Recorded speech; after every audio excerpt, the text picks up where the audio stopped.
Just a Day at Work by Vaughn. It starts with the flickering light above my desk. It's always flickered, I think, but today it pulses like a heartbeat, irregular, sharp. I stare at it too long, and the buzz drills behind my eyes. Mornings at this place always drag, but this one feels wrong. My skin itches under my shirt, not like a rash, not even a tingling. It's crawling, like static trapped in my pores. I ignore it. Smile at Denise in reception like I always do. She says, "Morning, chipper and plastic." I nod back and swallow something thick. It scratches on the way down.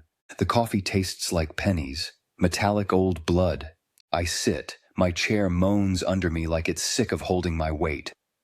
My screen boots up slowly. Everything feels delayed, like the world around me is buffering.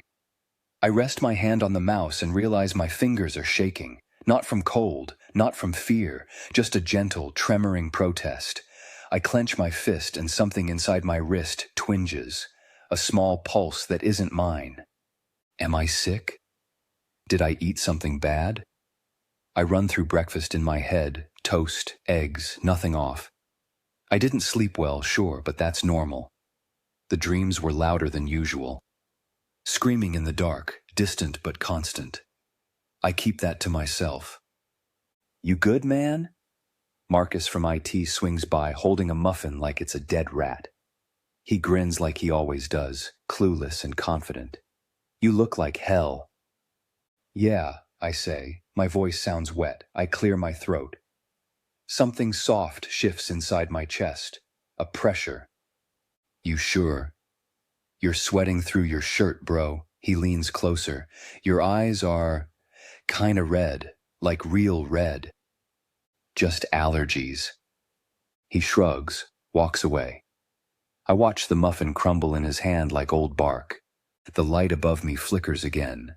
This time I see something in it, a filament twitching like a worm. I blink, and it's gone. Noon hits like a car crash. I've done nothing but stare. The spreadsheets blur and rearrange themselves. The numbers don't add up. They won't sit still. My stomach churns, not with hunger, with movement. Something inside me turns, a slow, deliberate roll. I grip the desk.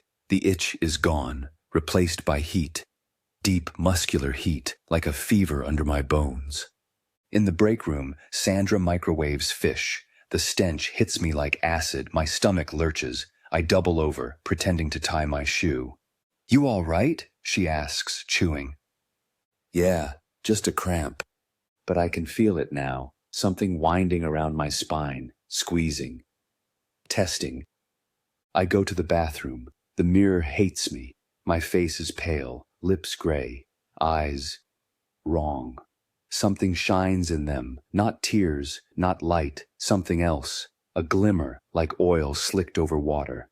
I lift my shirt, my stomach pulses. A bulge shifts just beneath the skin, dragging across my abdomen like a hand pressed from within.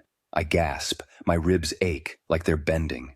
I cough, it rattles like something more than air. Red spatters the sink, not bright red, dark, clotted. Back at my desk, the noise is too loud. The hum of fluorescent lights, the clicking keyboards, Denise's fake laugh from across the room, it all spikes. I feel my pulse in my throat. The wrongness blooms, sticky and electric. Carly drops off a report. She stops, staring at me. "You're really pale, like corpse pale. You want me to call someone?" I shake my head. "I'm fine. Just a bug." She frowns. "Okay, but you should really go home. You look like you're about to..." I vomit, just bile and then something darker, thick and fibrous. Carly screams. They help me to the wellness room. I sit on the cot, shaking. They say they're calling HR. I say I just need to rest. No one wants to touch me. I think it's moving again. No, not think. I feel it. Something twisting between my ribs, coiling like it's ready to strike or birth. 3 p.m. My vision doubles. I can't read the email in front of me. The words bleed off the screen. My skin around my neck is stretching. It feels like something is forcing its way up, cell by cell. I excuse myself again. Walk past the break room. The hum of the vending machine roars in my ears like static. I lean against the wall, trying to keep still. Every breath is war. My mouth tastes like dirt. Then I feel it climb. Slow, relentless. From the pit of my gut up through the cage of my chest. A slithering ascent. I try to breathe. I can't. I try to scream. I don't. My body convulses once, hard, my knees give, and then it forces its way up. My throat bulges, my mouth stretches open wider than it should. My jaw clicks, then cracks, a pressure like childbirth, like regurgitating a live eel wrapped in barbed wire. I gag, I sob, I scream without sound as the thing pushes past my tongue. It slaps the floor, wet and gleaming, coiled, twitching, black and glistening with tendrils like burnt roots. Someone screams.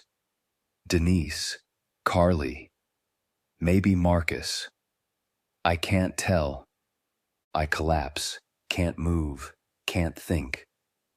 Blood stains my shirt, hot and red. My teeth feel loose, my lips torn.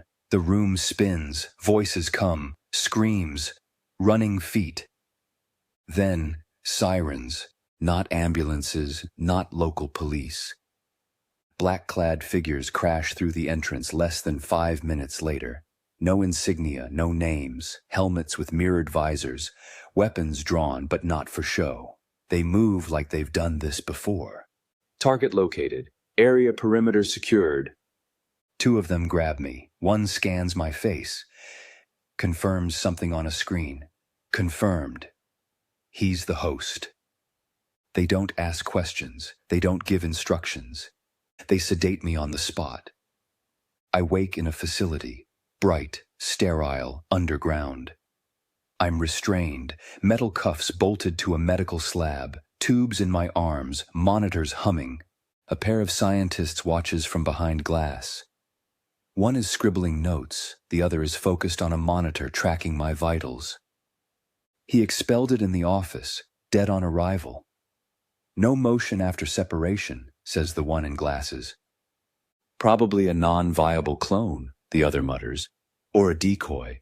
Host rejected it after full neural graft took hold. He should be dead from the cranial stress alone, the first says. But look at this. He taps the screen. Spinal activity spiking. Parasite is still embedded. Thoracic region. It didn't leave. It shed. The other leans in. Jesus, it's still feeding. His neurons are rerouting. Look, synaptic patterns are reorganizing. That's not human brain activity anymore. What is it? The scientist doesn't answer immediately. Then, something new. They stare at me. I stare back. I don't blink. I don't breathe the way I used to. And somewhere deep beneath the hum of the machines, I can feel it still inside me. Deeper now, rooted, permanent. They think they're studying me. But I'm changing faster than they can measure. And I'm starting to see how they die. Not in a flash of violence, but in sequences. In systems, in cell structures breaking down like rotted scaffolding.